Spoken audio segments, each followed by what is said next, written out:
Welcome back. If you're just joining us, you're watching the news at 10 live on Channels Television. A reminder about top stories. Coalition of United Political Parties challenged President Buhari to lead his campaign in order to demonstrate his fitness for the top job. President Buhari plays host to traditional rulers from the southwest as royal fathers advocate the need for peaceful conduct of the 2019 general elections. European Union meets with main opposition party PDP in Abuja, which states commitment to ensuring that the 2019 elections are free, fair and credible. And defeated opposition candidates in DR Congo's presidential election, Martin Fayulu vows to challenge results in court.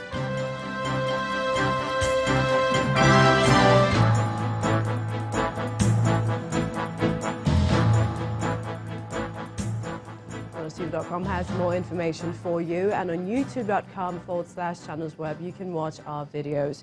You can also watch us on your mobile device via your browser or download the Channels TV app for Android, iOS devices from the respective stores.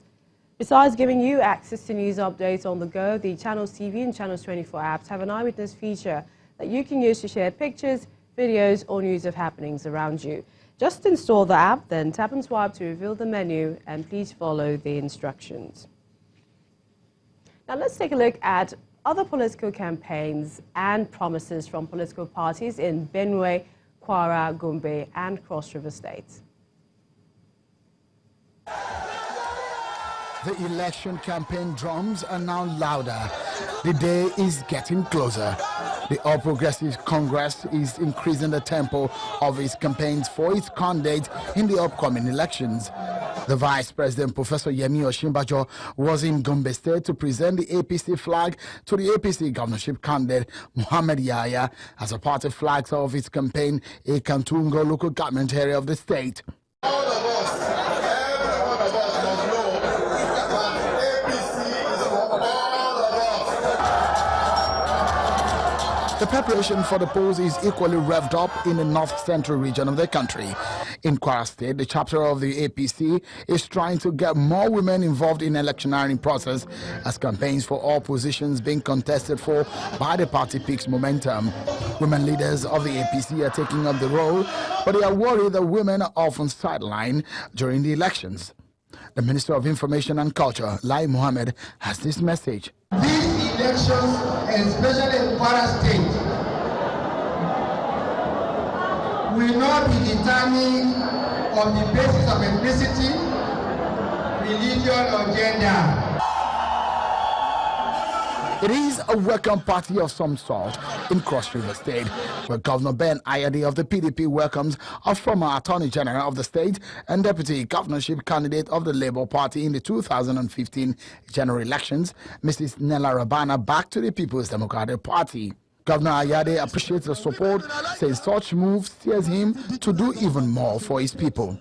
It is for your own good to know that what SAN said today, that she returned because for her it is an existential battle. It is about a good governor who has done so well.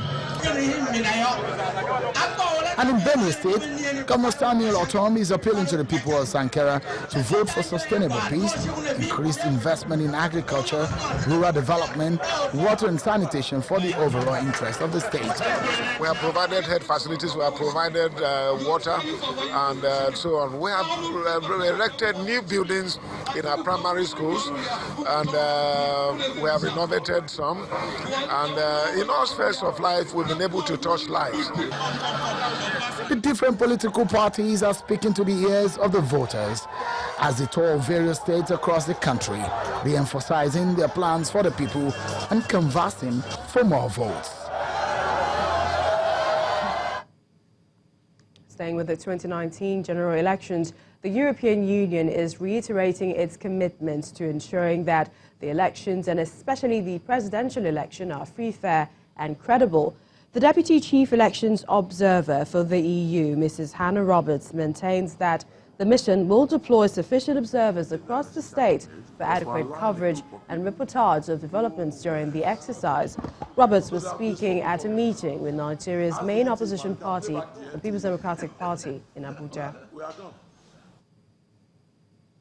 As you know very well, we're invited here by INEC. We haven't just turned up, and we can't control anything, or we don't have that mandate. Our mandate is to observe, to make recommendations, and we'll be issuing statements from time to time, particularly after the election days, and then at the end a final report with recommendations that we hope will be considered by the Parliament, by INEC, by others, in order to make future elections even better.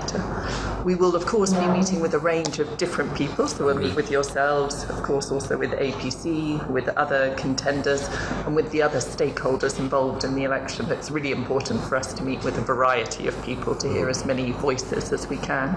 We'll then have our observers, as we've had in the past, spread around the country in different parts so they can see the ground reality of the election, not just what's happening here in the capital.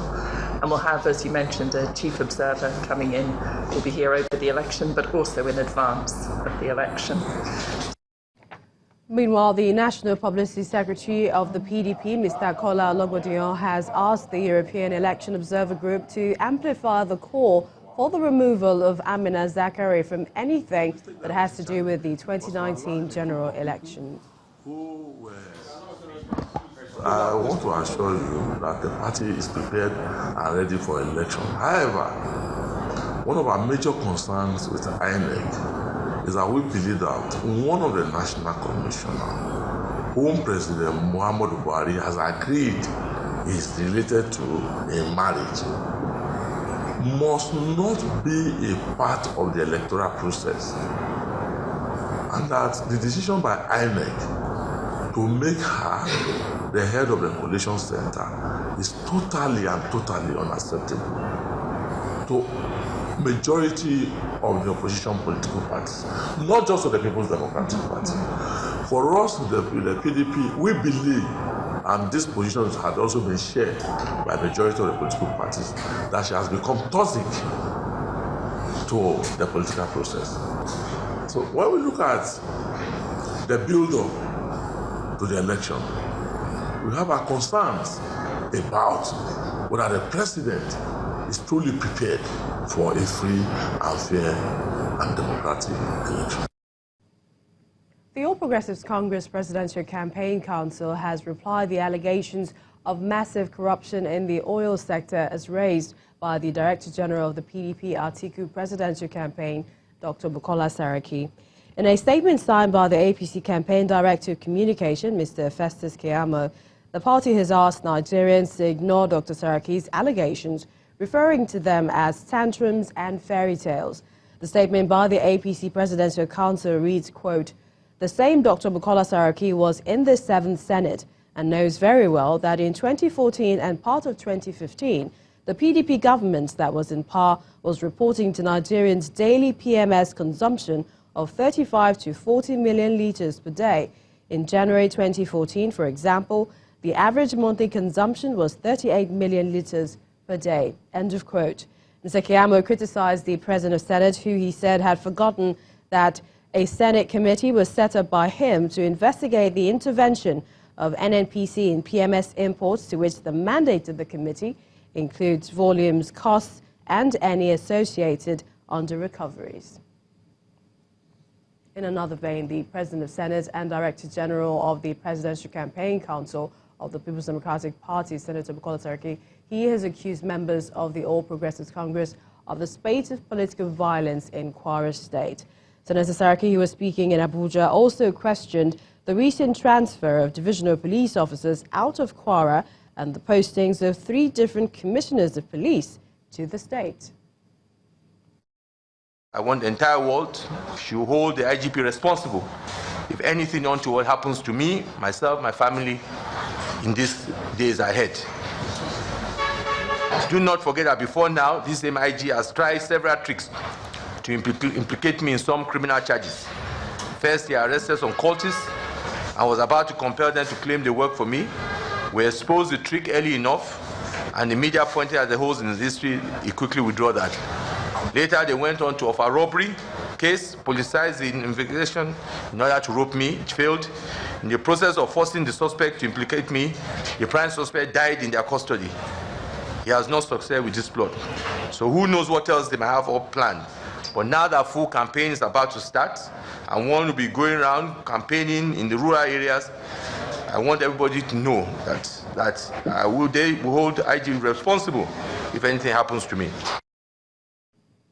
In response, the Nigeria police insists that all the police personnel attached to the President of Senate, his office and family are intact, while all the statutory security protection on the Senate President are also accorded him all the time. This position is contained in a statement by the police in reaction to the allegations raised by the President of Senate over his safety and that of his family. According to the force PRO, Moshood Jimoh, the President of Senate had never complained about any threat to him to the police authorities. Mr. Jimoh says the force has no undisguised hostility to the Senate President or his supporters and will ensure adequate security throughout the country for all political parties, their members and supporters before, during and after the 2019 general elections. Elsewhere, members of the family of the senator representing Kogi West, Senator Dino Melaye, are worried about the treatment of the lawmaker after he was removed from the police clinic where he has been receiving treatment since last week to the DSS Medical Center in Abuja.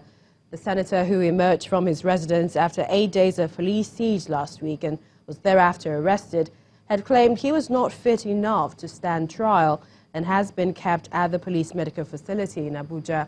A source close to the lawmaker told Channels Television that Senator Melaye has refused to be admitted at the DSS medical facility. They say they have not been told why he was removed from the police hospital because he doesn't have a case with the DSS. Meanwhile, the police have confirmed to Channels Television that Senator Melaye was indeed taken away from the police clinic to another government-owned medical facility after the senator and the police disagreed about his fitness to face trial. The police also told Channels Television that it has obtained a warrant to keep the senator in their custody from an FCT High Court for 14 days, which started from Wednesday, the 9th of January 2019. The police had declared Senator Melaye wanted for alleged criminal conspiracy and attempted culpable homicide said to have been committed on the 19th of July 2018 in Kogi State. A former presidential advisor, Dr. Donyo Kupe, has been rearrested and detained by the Economic and Financial Crimes Commission, the EFCC. Dr. Kupe told Channels Television that he was arrested today and is to be arraigned on Monday, January the 14th, instead of January the 18th. Well, the EFCC told Channels Television that Dr. Kupe is being charged for corruption and will be arraigned on Monday at the Federal High Court, Abuja. The former advisor to ex-President Jonathan says the change of date of his arraignment was done without consultation with his lawyers. On December the 8th last year, Dr. Kupe claimed that EFCC operatives stormed his Lagos residence without an arrest warrant and confronted him with an allegation of cybercrime. The following week, he was taken into EFCC custody, questioned over allegations of financial fraud and other activities in his office while he was in government.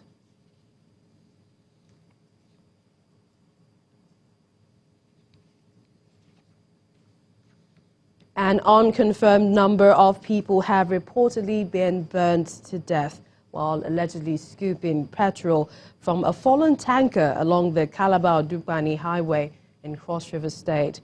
The tanker laden with premium motor spirit is said to be heading outside Calabar, the state capital, when it suddenly lost balance around the federal housing estate axis of the Dupani highway and crashed.